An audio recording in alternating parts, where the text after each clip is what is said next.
కానీ ఆ చెట్టు కింద పాండవులు కూర్చున్న ఆ ప్రశాంత వాతావరణం ఒక్కసారిగా మారింది. వారికి ఎదురుగా నిలబడిన ఓ భీకర రాక్షసి హిడింబి.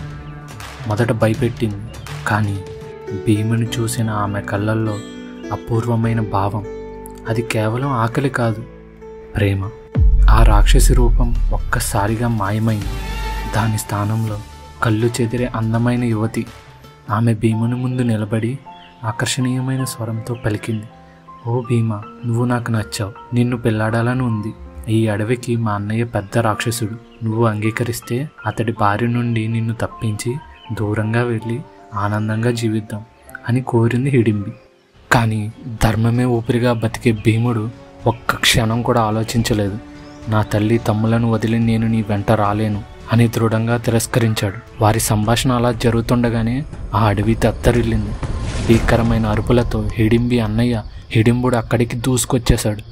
ఒక్క క్షణం కూడా ఆగకుండా భీముడితో భయంకరమైన యుద్ధానికి దిగాడు.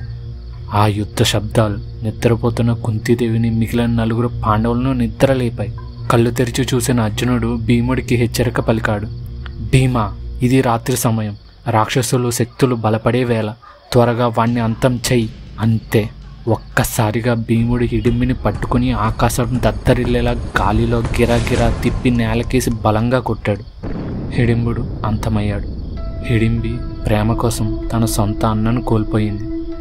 ఇది ఒక రాక్షసురాలి విషాద ప్రేమ గాథ. అది పాండవుల ప్రవాసంలో ఎదురైన మొదటి సవాల్, మొదటి రక్తపాతం.